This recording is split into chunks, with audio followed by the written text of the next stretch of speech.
Earlier this week, the Reform Party went down to steelworks and announced that they would nationalise steel. Taking a photo opportunity, Tice and Farage posed with steelworkers holding Unite campaign literature. Well, it seems that Reform has spooked Labour as the government has recalled Parliament to vote on steel nationalisation. That's going to happen tomorrow morning. Now, in another video, Nigel Farage also said he would let Thames Water go bust. You want to nationalise the steel industry, or the steelworks in particular. Would you nationalise water? No, I would let the companies go bust. I cannot understand, if you've invested in Thames Water, you're a bondholder in Thames Water. As far as I'm concerned, you deserve to lose every single penny. Let them go bust and start again. And quite why governments think they have to come in and bail out failing companies is completely and utterly beyond me. It was worth mentioning that he said that they wouldn't nationalise water. He said, let them go bust and start again. And, as I was saying to Zack Palanski earlier, it's not surprising, as this fits into the libertarian worldview. Many people on the right opposed the bailing out the banks in 2008, and their view was that the banks should fail. I think it's important to know that this isn't a populist policy. It's a policy of free market fundamentalism. Bailing out the banks and putting them into public ownership, that's a good policy. But the scandal, the utter scandal, was handing back the banks to the private sector. You couldn't trust them. And then George Osborne decided to give bonuses for them. People are going to look at Reform and go, they are doing a photo opportunity. They're there, right there with, steelworks. And, they are taking popular policy positions even, such as nationalisation. And they're trying to sound like a populist. I mean, Nigel Farage there was sounding very much like a populist. And Labour are continuing their best to be hated by the country. When speaking to Zack Palanski earlier, I asked him about Reform's position on nationalising steel, and this is what he had to say. Nigel Farage and Reform, they've said they're going to nationalise steel, and they've taken PR opportunities. They've gone down there, they're wearing the equipment and the clothing and the uniform, and they're literally using Unite literature, okay? And they're basically parked their tanks on Labour's lawn. So I want to get, firstly, your reaction to what the hell the Labour Party doing, right? Reform are clearly trying to go for those traditional Labour voters, and Labour seems to be throwing it all away. Nationalising steel is something we should have done a long time ago. And in fact, I was at Port Talbot last year, or 2 years ago, just before it closed down. And it was really clear, speaking to workers, that this was known that this was going to happen. So the real question is, if you're in government or you are preparing for government, why are you not talking to workers? Why are you not working with trade unions to ultimately make sure that there is a just transition? And all I mean by that is, if you are changing industries or you're moving industries, you're making sure you're protecting people's jobs, their working rights and their conditions, and you're looking at what are the jobs of the future? How can we train people up? Now, none of that happened. So the question is, why are the Labour Party not doing that?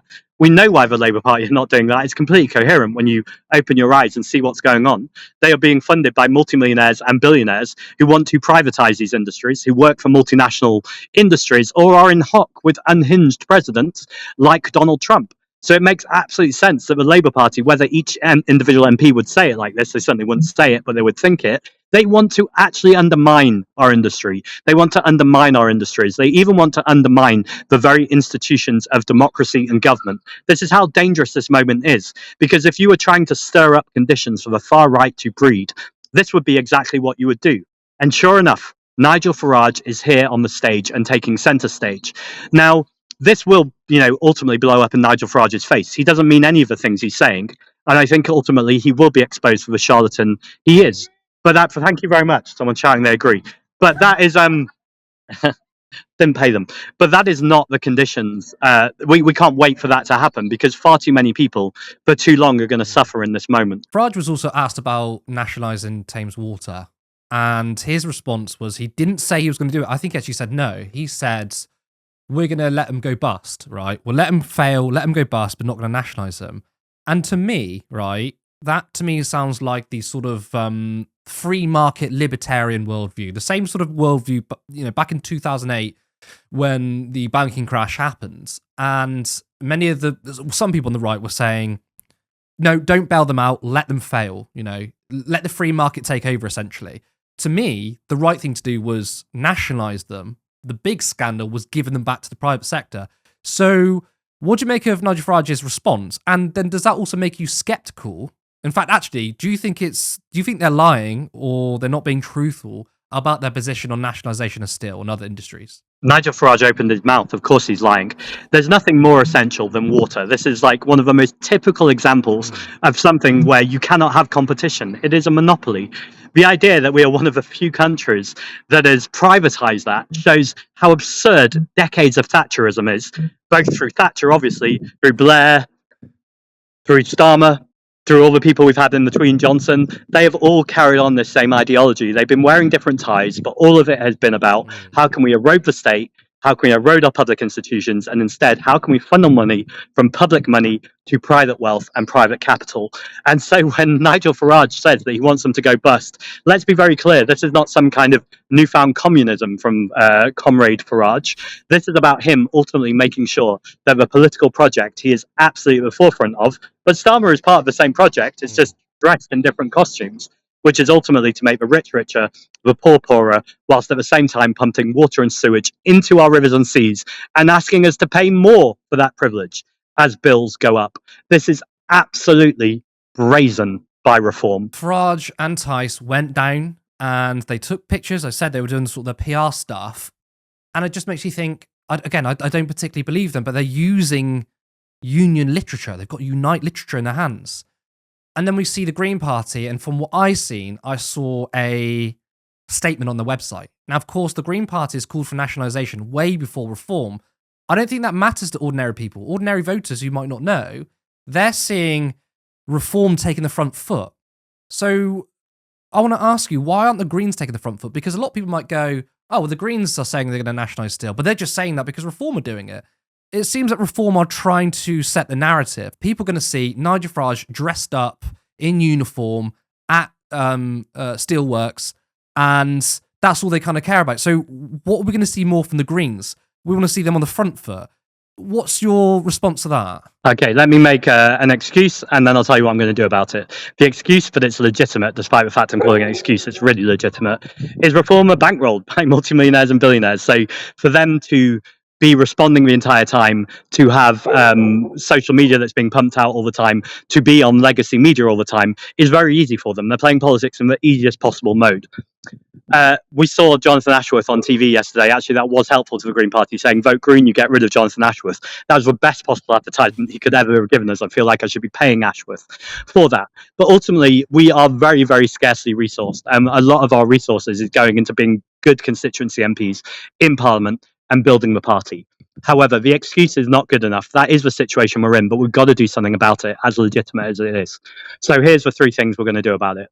One, grow the party, join the Green Party. Every person who joins builds more of a mass movement. The more members we have, the more legacy media cannot ignore us anymore, and we can keep knocking on that door. Now, I say that, I'm not entirely convinced. I think we could be an absolutely huge party, even huger, that would still try to ignore us. So two, we've got to raise money. We're not going to take money from dirty money. We will continue to be ethical. I don't think it's right that in order to get attention, you take money from the kind of people that we're attacking or challenging. So it's got to be the right kind of money. But I think there's legitimate questions about how do we do that. But more than anything, I think there's groups like Greens Organised Women Party and other groups who are starting to create their own media. I'm increasingly of the opinion that as we move on, national media or social media from national parties or politicians is going to become less and less important. And the material I really want to see is from communities. People like Mothin Ali in Gipton and Hare Hills, who famously stood against the far right in the riots that were happening. He was on the front line of that. People like Hannah Spencer in Manchester. She's a working class plumber that used to fit gas boilers, is now fitting heat pumps. People in London like Rory, who elected last night. I want to see social media from him. I want to see lots of people in their communities all across the country taking the initiative to start putting social media out there. Now, as a party, we need to be training people up. We need to be making sure they're comfortable doing that. But I think that's where it's going to really come, is that grassroots media, knocking on doors, media in the community, and less of the old traditional media that we saw. And then finally, people like Turn Left as well. I think increasingly their viewership, obviously that's not my job, that's your job, but I think seeing independent media is going to become increasingly important as people recognise how often they're being lied to, or if I'm being generous, spun a very status quo story from legacy media that doesn't contain the full facts or context. And I think people are crying out for new media, new politics, and that's the Green Party's mission. Sarah, at the end there, I asked Zack about the lack of aggressiveness from the Greens. Are you convinced by his answer? I am to a certain degree. Like Zack is one of the a green voice that I absolutely trust. Like I think could hold his own in a pub argument. I don't endorse pub arguments and a policy briefing. Like he is, I think, so versatile and so well versed and comprehensive in all of his answers, which is exactly the energy the party needs. And he gets it. But let's be honest. I think I do. I want the Greens to kind of catch up to that sort of momentum as well. Because right now we've got Farage literally doing up photo ops that look like he could be, the star of a movie. A man who actually once called privatization a really, really great success, and is actually out here doing his best Tony Benn impression. And the Greens are kind of replying with a press release. And I think if reforms nationalism is cosplay socialism, because that's what it is, then the Greens party's response is like ASMR, I don't know, eco-leftism, accurate and well-meaning and really, really in the right place.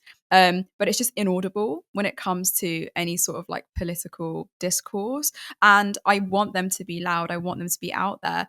The Greens have amazing ideas. The Greens are on our side as working people. They have amazing policies, full public ownership, climate justice, workers' rights. But you wouldn't know it unless you were already on their mailing list. So what I would want from the Greens, I want them to be a serious political force. They are a serious political force, but I want them to be taken as one. So they need to stop acting like they want to just save a tree and actually just be super, super loud about it. I want aggression because I feel like on the left, we are sometimes a little bit too soft with it. Like we just need to be really loud and proud about it. Because otherwise, the Farages of the world are very happy to kind of take up that space, even if it's just a stunt. And that's exactly what it is every single time. A political stunt, political theatre every single time. I agree with everything you said. And that is one of the best analysis I think I've ever heard of the Green Party.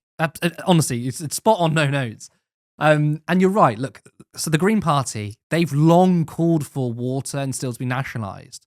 Whereas Reform, I think they previously said about water nationalisation. I don't know. They've not been that clear on it, but they can just sort of announce it because they're not just saying it on a page in their website. They're going and making a photo op.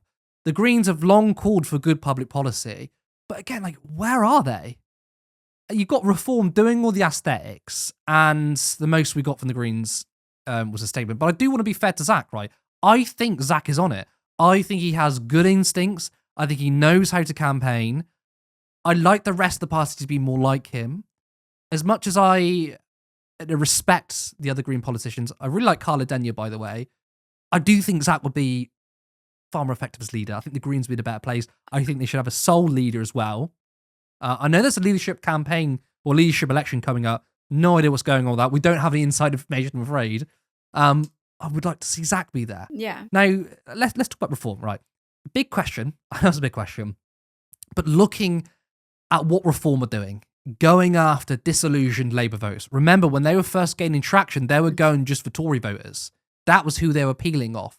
And now look what they're doing. They're basically parking their tanks on Labour's lawn. Do you think they're on course to win the next election?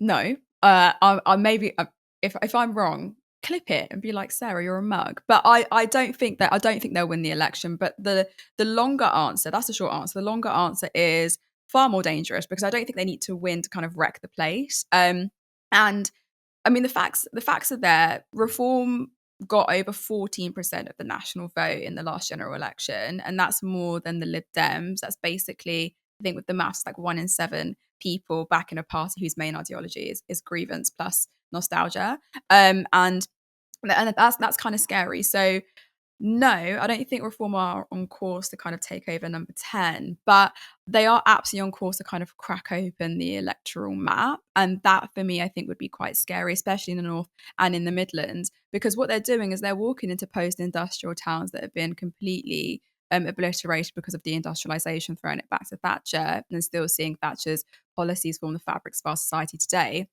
waving a British steel flag and going, hey, look, Labour's not going to fight for you. The Tories sold you off, but we're going to save your jobs. And of course, people are going to listen to that and be like, well, yeah, we have been shafted by deindustrialization, gentrification and privatization. And that sounds like hope to us. So we'll probably go for you. Even though their real economic plan is to kind of tax cuts for the rich, but it's enough to kind of make them go, yeah, I'm down for that. And it's just post-policy populism. They don't care if the maths works. So it's red meat without nutritional value, to be honest. Red meat without nutritional value. What a line. I've never heard that before. Thank I like you. it. I like Thank you it. so much. Thank you. Support independent media. Support social justice that's there on social media. Thank you. Turn left.